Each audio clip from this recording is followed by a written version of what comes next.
Assalamualaikum semua, bagaimana kabarnya hari ini? Semoga kalian semua dalam keadaan sehat dan bahagia ya.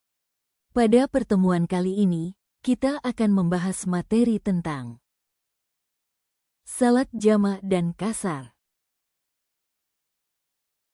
Pertama-tama mari kita bahas terlebih dahulu apa itu salat jamak.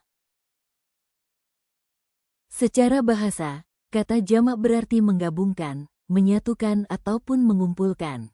Sedangkan secara istilah, salat jamak itu adalah melakukan dua salat fardu, yaitu zuhur dan asar, atau maghrib dan isya, secara berurutan pada salah satu waktunya.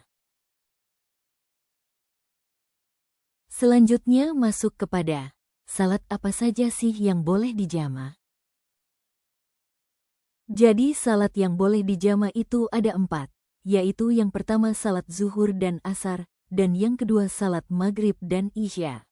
Kita bahas dulu yang pertama, jadi salat zuhur dijamak dengan asar. Salat zuhur hanya boleh dijamak dengan salat asyar. Tidak boleh dijamak dengan subuh, maghrib atau isya, dan yang kedua, salat maghrib dijamak dengan isya.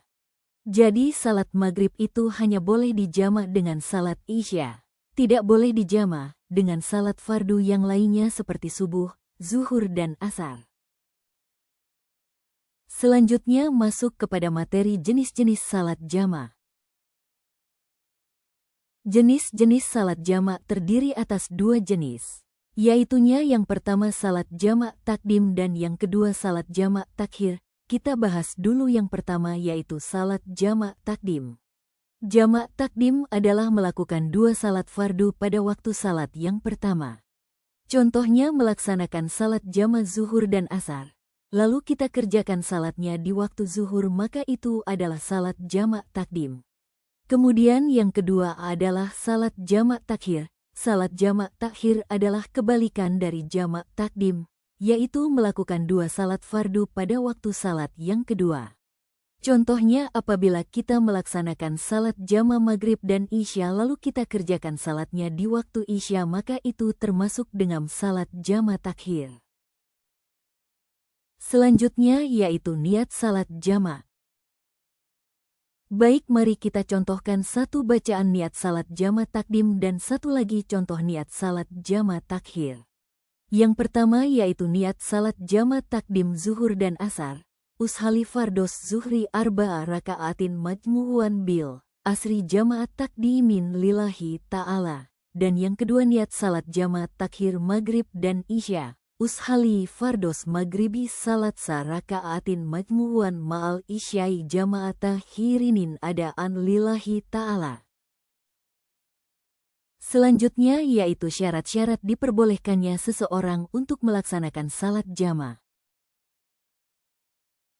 Syarat-syarat diperbolehkannya seseorang untuk melaksanakan salat jamak terdiri atas 3 syarat. Yang pertama yaitu bepergian, musafir. Jika seseorang melakukan perjalanan jauh dengan jarak tertentu, sekitar 80 sampai 90 km, mereka diperbolehkan menjamak salat. Yang kedua yaitu kondisi darurat atau kesulitan seperti hujan deras, badai, turunnya salju, cuaca yang sangat dingin atau kondisi cuaca ekstrim lainnya yang menyulitkan untuk melaksanakan salat tepat waktu. Sakit yang parah atau kondisi darurat medis yang membuat sulit untuk salat pada waktunya. Dan yang ketiga yaitu saat melaksanakan ibadah haji di Arafah dan Musdalifah. Selanjutnya kita masuk kepada materi yang kedua yaitu salat kasar. Makna kata kasyar secara bahasa adalah mengurangi atau meringkas. Sedangkan secara istilah, definisi salat qashar adalah mengurangi bilangan rakaat pada salat fardu dari 4 rakaat menjadi 2 rakaat. Selanjutnya masuk kepada materi, salat apa saja sih yang boleh dikasar? Salat yang boleh dikosyar adalah salat fardu yang jumlah rakaatnya 4, yaitu salat zuhur, salat asyar, dan salat isya. Salat maghrib dan salat subuh tidak boleh dikosyar karena jumlah rakaatnya tidak 4. Karena qasar sendiri berarti meringkas salat fardu yang 4 rakaat menjadi 2 rakaat, sebagai keringanan atau rukhsah bagi seorang musafir atau orang yang sedang dalam perjalanan jauh.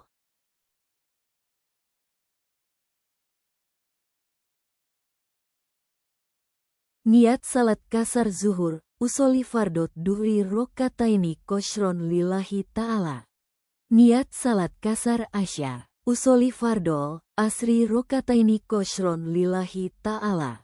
Niat salat qasar isya, usolli fardol, isyai rokataini koshron lillahi ta'ala. Yang mana arti dari salah satu niatnya yaitu niat salat qasar zuhur.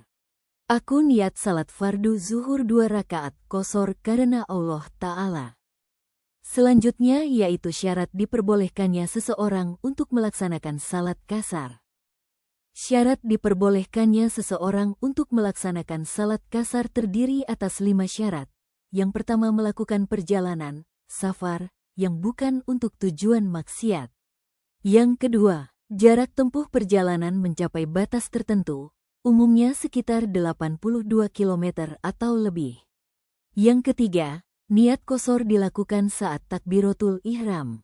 Yang keempat, masih berstatus musafir hingga salat selesai. Dan yang keenam adalah tidak bermakmum kepada imam yang tidak mengqasar salat, yaitu mukim. Nah, mungkin itulah materi tentang salat jamak dan qasar.